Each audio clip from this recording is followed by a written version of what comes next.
Assalamualaikum warahmatullahi wabarakatuh. Perkenalkan, saya Felidarika Ardita. Saya di sini akan menjelaskan definisi hakikat bahasa.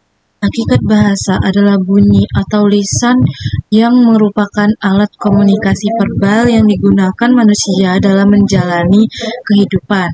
Bahasa juga dapat diartikan sebagai kesatuan perkataan serta sistem penggunaan yang berlaku umum dan dalam pergaulan antara anggota suatu masyarakat atau bangsa.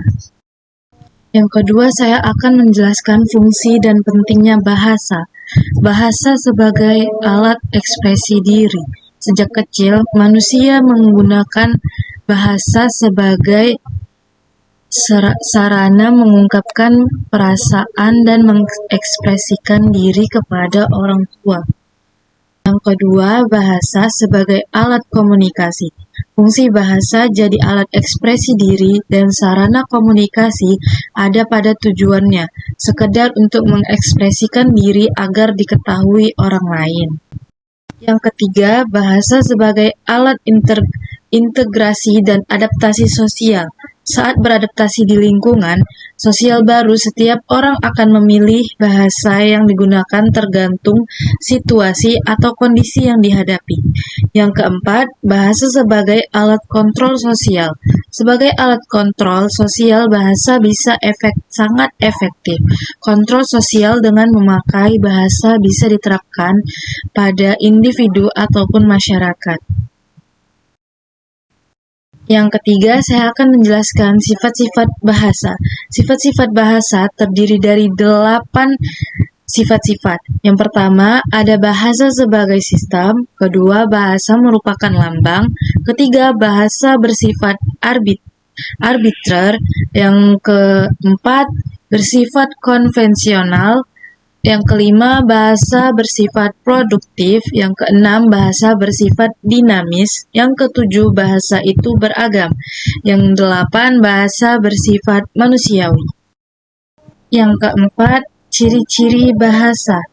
A. Keumuman. Pertama, setiap bahasa memiliki fonem vokal dan fonem konsonan. Tidak ada batasan setiap kalimat yang dihasilkan dalam berbahasa. Yang kedua, memiliki sistem terpisah namun saling terkait baik pada tata bunyi, tata bahasa maupun isyarat. Yang ketiga, manusia membedakan antara isi pesan yang dikomunikasikan dan label yang mewakili isi pesan. Yang keempat, bahasa lisan dapat dipertukarkan dengan makna yang didengar. Bahasa merupakan bunyi yang dihasilkan oleh alat ucap manusia, namun hanya bunyi yang bermakna aja yang digolongkan sebagai bahasa. Yang kelima, bahasa dapat mengalami perubahan. Jadi, kesimpulan dari hakikat bahasa ini, bahasa merupakan sistem lambang bunyi yang melambangkan sesuatu. Pada bahasa tulis, bunyi-bunyi yang merupakan lambang tersebut terwujud dengan simbol. Simbol tulis, misalnya bahasa Indonesia dituliskan dengan huruf Latin. Bahasa yang digunakan oleh manusia dengan fungsi utama sebagai alat komunikasi. Dari fungsi utama itu, bahasa berguna sebagai alat pengungkap pikiran dan perasaan.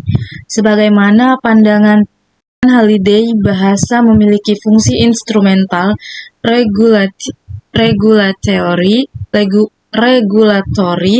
interaksional, personal, heuristik, imajinatif, dan informatif. Sekian saja video dari saya. Terima kasih.